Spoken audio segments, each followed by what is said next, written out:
Sir నమస్తే sir. నమస్తే madam. Sir మీ పూర్తి పేరు? ఎంగల్శెట్టి శివసూర్యనారాయణ. అందరూ బబ్లు అంటారు, కొంతమంది రమేష్ అంటారు.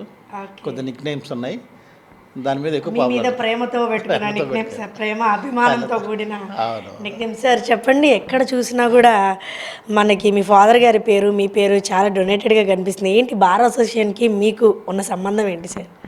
అంటే యాక్చువల్గా మా నాన్నగారు 60 years బ్యాక్ ఒక క్లర్క్గా వచ్చారు, గుమ్మస్తా దగ్గర క్లర్క్గా వచ్చారు. వచ్చి ఆయన చాలా పూర్ మెన్, ఏం లేదు అంటే నోటికి చేతికి అంతవరకే, ప్రాపర్టీస్ అంటే ఏం లేవు. ఆయన ఏం చేశారంటే ఇక్కడే వర్క్ నేర్చుకొని ఇక్కడే డెవలప్ అయ్యి మమ్మల్ని చదివించి మేము మొత్తం నలుగురం, నేను లాస్ట్ వన్ని, అందరూ ఏంటంటే యావరేజ్ చదువుకున్నారు, కాస్త బాగా చదువుకుని నేనే. అయితే ఆయన ఏం చేసి, ఆయన ఉద్దేశం ఏంటంటే మనం ఎంత చదువుకున్నా ఎంత కష్టపడ్డా వచ్చిన ఇన్కమ్ మొత్తం ఈ బార్ అసోసియేషన్ అంటే ఈ కోర్టు ద్వారానే మనకు వచ్చింది. సో కోర్టు మనకు ఒక అమ్మ. సో ఆ వచ్చిన దగ్గర నుంచి అమ్మకే కొంత పెడదాం అనే సోషల్ సర్వీస్ ఆయనకి ఇప్పుడు కాదు, ఒక 40 years నుంచి, 60 years ఉంది వచ్చి, 40 years ముందు నుంచి ఆయన మొదలుపెట్టాడు. ఫస్ట్ క్లర్క్గా ఉన్నప్పుడు క్లర్క్ అసోసియేషన్ పెట్టి దాని ప్రెసిడెంట్ అయ్యాడు. తర్వాత స్టేట్ ప్రెసిడెంట్ అయ్యాడు. అయిన దగ్గర నుంచి ఎవరికైతే గుమ్మస్తాలు ఉన్నారో గుమ్మస్తాలకి చైర్స్ లేవని చెప్పి అప్పట్లోనే చైర్స్ చేయించాడు ఆయన. ఇప్పటికీ కోర్ట్స్లో ఉంటాయి చూడండి, చెక్క కుర్చీలు ఉంటాయి, ఎంగల్శెట్టి వెంకటేశ్వర గారు అని. సో అంటే at the time of my birth, అంటే ఐఎమ్ బర్త్ అట్ 1963లో నేను పుట్టినప్పుడు అప్పుడు ఆయన స్టార్ట్ చేశారు ఈ సహాయం చేయటం. ఏదన్నా ఈ బార్ అసోసియేషన్కి పెట్టాలి, తర్వాత ఈ కోర్టులోనే ఉన్నాం కాబట్టి కోర్టు పెట్టాలని అప్పటి నుంచి ఎప్పటి వరకు ఆయన అనేక సేవా కార్యక్రమాలు చేసేవాడు.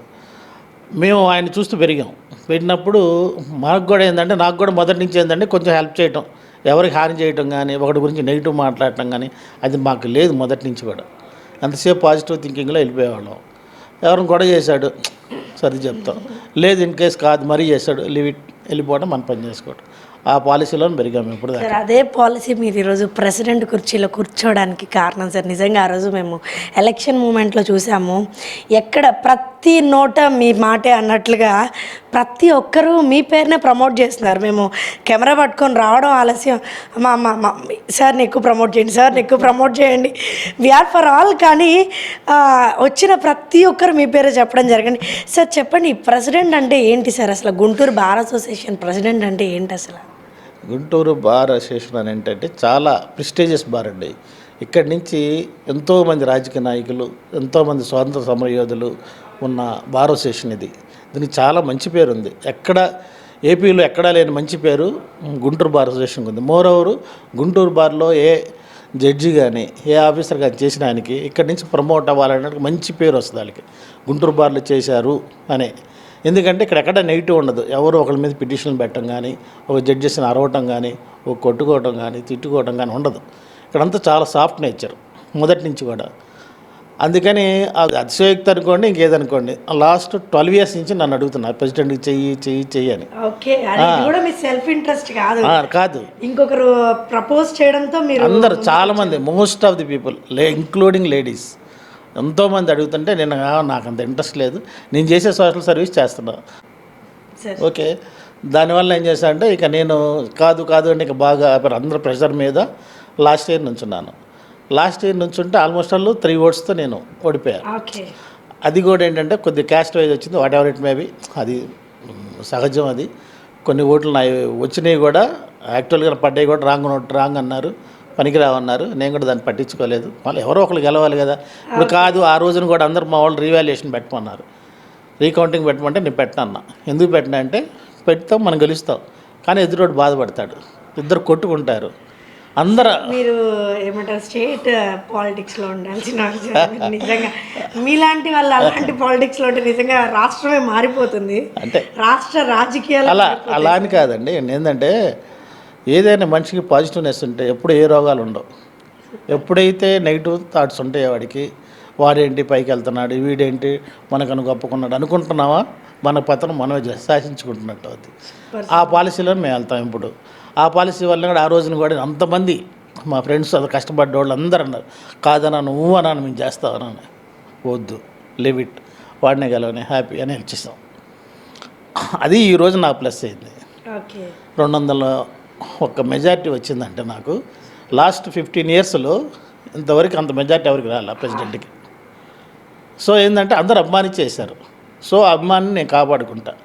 దీనికి శాలరీ అంటే ఏముండదు, ఓన్లీ సోషల్ సర్వీస్ అంతే. నేను సర్వీస్ చేద్దామని వచ్చాను. అంటే మీకు వచ్చే కేసెస్ని ఈ బాధ్యతని ఎలా బ్యాలెన్స్ చేస్తారు సార్? ఇప్పుడు అదే నాకు కొంచెం బ్యాలెన్స్ చేసుకుంటున్నాను. ఎందుకంటే ఇక్కడ ఒకసారి ఛాంబర్కి వచ్చిన తర్వాత మనకి సో మెనీ ప్రాబ్లమ్స్ వస్తాయి. అడ్వకేట్స్లో ఇబ్బందులు ఉన్నవాళ్ళు వస్తారు, పార్టీ ఇబ్బందుల వాళ్ళు వస్తారు, తర్వాతనే మా అడ్వకేట్స్లోనే గొడవలు ఉన్నవాళ్ళు వస్తారు. వీళ్ళందరూ సమన్వయం చేసుకుంటూ మళ్ళీ నా కేసులు నేను వెళ్ళటం అంటే జూనియర్స్ ఉన్నారు కాబట్టి నాకు ఎఫిషియెంట్గా, సో వాళ్ళు చూసుకుంటూ బ్యాలెన్సింగ్ ఉంది. ప్రస్తుతానికి మాత్రం ఇక ముందు ముందు ఎంతవరకు వస్తుందనే తెలియదు. ఓకే, ఒక ఊరి పెద్ద ఎలానో ఈ కోర్టు పెద్ద మీరు వితౌట్ ఎనీ ప్రాఫిట్ అంటే దీంట్లో ఏమి ఉండదండి. ఇంకొకటి ఏంటంటే ఈ ఫెడరేషన్ ఉంది. ఇక్కడ ఫెడరేషన్లో 13 డిస్ట్రిక్ట్స్ ఉన్నాయి. ఈ 13 వాటికి కూడా చైర్మన్ నేనే. ఓకే. సో అంటే ఇక్కడ మన తెనాలి తీసుకోండి, మంగళగిరి, చెల్లూరుపేట, నర్సరావుపేట, బాపట్ల, వినుకొండ, ఇవన్నీ నా కంట్రోల్లో ఉంటాయి. రేపల్లె, ఇవన్నిటికి కూడా ఫెడరేషన్ చైర్మన్ నేనే. ఓకే. సో అప్పుడు ఇంతగా మీటింగ్ పెట్టలేదు. అవన్నీ పెట్టుకోండి, అది బ్యాలెన్స్ చేసుకోవాలి, మా గుంటూరు బార్ని బ్యాలెన్స్ చేసుకోవాలి, మీ కేసెస్ బ్యాలెన్స్ బ్యాలెన్స్ చేసుకోవాలి. ఫ్యామిలీలో ఇప్పటికే అరుస్తున్నారు ఎందుకు అవ్వాలి. సార్ చెప్పండి, ఈ పదవి ఎన్నేళ్ళు ఉంటుంది సార్? 1 year అండి. ఇది ఓన్లీ ప్రతి ఏటా ఎలక్షన్స్ జరుగుతాయి. ఎవ్రీ మార్చి జరుగుతాయి. దీన్ని 2 years చేయించమని చెప్పి ప్రపోజల్ పెట్టాము. యాక్చువల్గా బార్ కౌన్సిల్ అంటే స్టేట్ బార్ కౌన్సిల్ అని ఉంటుంది. మా అందరికి మీద అంటే అన్ని డిస్ట్రిక్ట్స్ కలిపి ఒక కౌన్సిల్ ఉంటుంది. ఆ కౌన్సిల్ బార్ కౌన్సిల్ అంటారు వాళ్ళు. అది మాత్రం 5 years ఉంటుంది మెంబర్స్. అది 26 members ఉంటారు వాళ్ళు. ఓకే. సో ఈ స్టేట్స్ ఇప్పుడు మేము ఉన్నాం కదా, గుంటూరు బార్ వచ్చేసి ఏ బార్కి ఆ bar 1 year, March to March ప్రతి ఏటా పండగ జరగాల్సిందే. మేము చెప్పాము, అది ప్రపోజల్ పెట్టాము హైకోర్టులోనూ బార్ కౌన్సిల్కి 2 years అని చేయండి కనీసం. ఎందుకంటే బార్ కౌన్సిల్ మెంబర్స్కి 5 years ఉంది, మాకు వచ్చేటప్పటికల్లా 1 year అవుతుంది. ఇప్పుడు సపోజ్ నేను ఒక వర్క్ తీసుకున్నాను అనుకోండి, ఇప్పుడు పైన బిల్డింగ్ కట్టిద్దాం అనుకుంటున్నా, లేడీస్కి చాలా ప్రాబ్లం ఉంది, దాన్ని డెవలప్ చేద్దాం, ఎట్లా కొట్ట వాళ్ళకి ఇబ్బంది లేకుండా చేద్దాం అని చెప్పి ఫండ్స్ అన్ని కలెక్ట్ చేస్తున్నా. అంటే ఫండ్స్ అంటే మీకు ఇక్కడ కోర్టులోనే ఫండ్స్ వస్తాయి లేదా బయట నుంచి తెచ్చుకోవటమేనండి. బయట నుంచి మనకు తెలిసిన వాళ్ళు కానీ చేసేవాళ్ళు ఉంటారు. ఇప్పుడు ఇదే ఈ రూమే ఉంది. ఈ రూమ్కి వచ్చేసి మన తులసి ప్రభు గారు ఇచ్చారు, అప్పుడు 5 lakhs ఇచ్చారు. సో ఆయన పేరుతో కట్టించాం ఇది. అలానే పైన కూడా వచ్చేసి కన్నా లక్ష్మీనారాయణ గారు ఇచ్చారు కొంత. దాంట్లో కూడా మా నాన్నగారు పార్టిసిపేషన్ ఉంది. ఆ స్టేజ్ అంతా మా నాన్నగారు కట్టించిందే. తర్వాత ఇక్కడ కోర్టులో స్టీల్ బెంచెస్ ఇవన్నీ ఉన్నాయి కదా, ఇవన్నీ మా నాన్నగారు వేయించినవి. సార్ రియల్లీ చాలా మీకే ఒక ప్రౌడ్ మూమెంట్ సార్. ఎందుకు అంటే ప్రతి మాటలో మీ నాన్నగారి పేరు వస్తుంది. నిజంగా అదే సార్, చాలా ఆయన వల్లే కదండి మరి మనం ఈ రోజున ఎట్లా ఉన్నాం అంటే is now 98 years. Okay. Happy, sugar లేదు, బీపీ లేదు, కళ్ళజోడు లేదు ఆయనకి. సార్ నిజంగా 98 years సార్ మీ నాన్నగారిని మేము ఒకసారి కలవాలనుకుంటున్నాం సార్.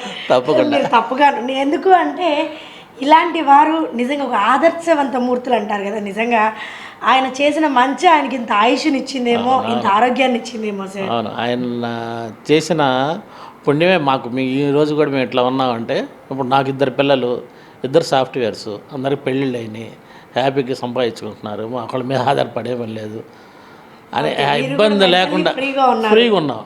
ఇబ్బంది ఏమి లేదు, ఎవరికి ఇబ్బంది లేదంటే మా నాన్నగారు నాకు ఏదైతే చెప్పారో నేను పిల్లలకి అది చెప్పాను. నేను చదువుకున్నాడు చెప్పాను, ఎవరినైనా మ్యారేజ్ చేసుకోండి ఇర్రెస్పెక్టివ్ ఆఫ్ క్యాస్ట్, బట్ మీరు సంతోషంగా ఉండాలి, సంతోషం లేకుండా చేయొద్దన్న. కాకపోతే వాళ్ళు అది చేయలేదు, మాకే వదిలిపెట్టారు.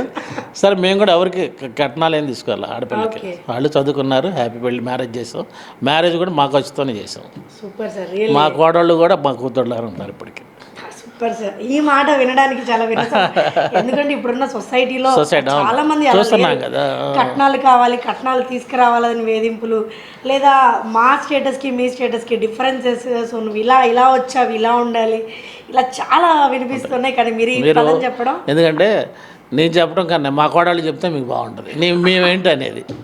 ఎందుకంటే వాళ్ళు మమ్మల్ని కలవరిస్తారు, వాళ్ళ ఇంట్లో వాళ్ళకన్నా మమ్మల్ని కలవరిస్తారు, సూపర్, వాళ్ళ ఇంట్లో వాళ్ళకన్నా ఎక్కువ చూసుకుంటాం మేము. ఎక్కడ టూర్లు తీసుకెళ్ళటం కానీ లేదా ఇంట్లో ఏది కానీ ముందుగా అనుకొని చేసి పెడతాం. పిల్లల్ని కూడా చేసి పెడితే ఊరుకోను నేను. ఓకే, అది అంత బాగా చూసుకుంటూ ఉంటారు. ఓకే సార్, ఇప్పుడు ఈ కోర్టులో ఉన్న వాళ్ళని ఎలా బ్యాలెన్స్ చేస్తారా? ఇప్పుడు చాలామంది అడ్వకేట్స్ ఇటు జూనియర్స్ వచ్చి కంప్లైంట్స్ ఇస్తూ ఉంటారు, సీనియర్స్ వచ్చి కంప్లైంట్స్ ఇస్తూ ఉంటారు. వీటన్నిటిని ఎలా బ్యాలెన్స్ చేస్తారు సార్? సీనియర్స్కి ఏంటంటే వాళ్ళు మీ సీనియర్స్ మేము చెప్పిందే వినాలి, జూనియర్స్ అనే కొంచెం న్యాచురల్గా అటు వెళ్ళగన్నప్పుడు నేను మామూలుగా ఉన్నాను. ఈ స్టేజ్ రాగానే అంటే ప్రెసిడెంట్గా ఉండగానే నాకు వీళ్ళందరూ నా కంట్రోల్లో ఉన్నారు, నేనేమైనా చేయొచ్చు అనే గర్వం ఎలా పెరిగిపోద్దో అలా నేను సీనియర్స్కి ఏంటంటే జూనియర్స్ చెప్పిన మాట వినాలి. లేదంటే ఇప్పుడు వచ్చే జూనియర్స్ ఎలా ఉన్నారంటే నేను చదువుకొని వచ్చాను, ఆయన చదువుకొని వచ్చాడు, ఆయనకి నేను ఎందుకు ఇవ్వాలి అనే లెవెల్లో వస్తున్నారు. కానీ ఒక సీనియర్ దగ్గర మనం కూర్చొని మన వర్క్ నేర్చుకుంటే మనకు డబ్బులు వస్తాయి అనే పద్ధతులు పోయింది. డబ్బులు అమ్మటి ఇల్లు పడుతున్నారు. అంటే ఎలా సార్? ఎలా ఒక బెయిల్ అప్లికేషన్ వచ్చింది, బెయిల్ అప్లికేషన్ వస్తే వాడి దగ్గరికి వెళ్ళిపోతున్నారు, పార్టీల దగ్గరికి. ఓకే, వాళ్ళని వీళ్ళ దగ్గర రప్పించేదే కాదు, వీళ్ళే వెళ్ళిపోతున్నారు. ఇది ఆయనకి వాళ్ళు అట్లా అంటాడు ఇట్లా అంటాడు, ఇది అది మేము చేస్తాం, వాళ్ళు 10,000 అడుగుతున్నాను 5,000 చేస్తాను, కానీ వీడు చివరి 15,000 చేస్తాడు. దాన్ని పార్టీలకు తెలియదు. మళ్ళీ చివరికి ఈ జూనియర్స్ అందరూ ఏం చేస్తారు, మళ్ళీ సీనియర్స్ దగ్గరికే వస్తారు. వచ్చేసి చివరికి వీడికి అప్పు చెప్పి ఇంకొక 5,000 2,000 ఇచ్చి ఇన్ఛార్జ్ చేయించుకుంటారు. సో ఈ కంప్లైంట్స్ ఎక్కువైనాయి పార్టీల దగ్గర నుంచి.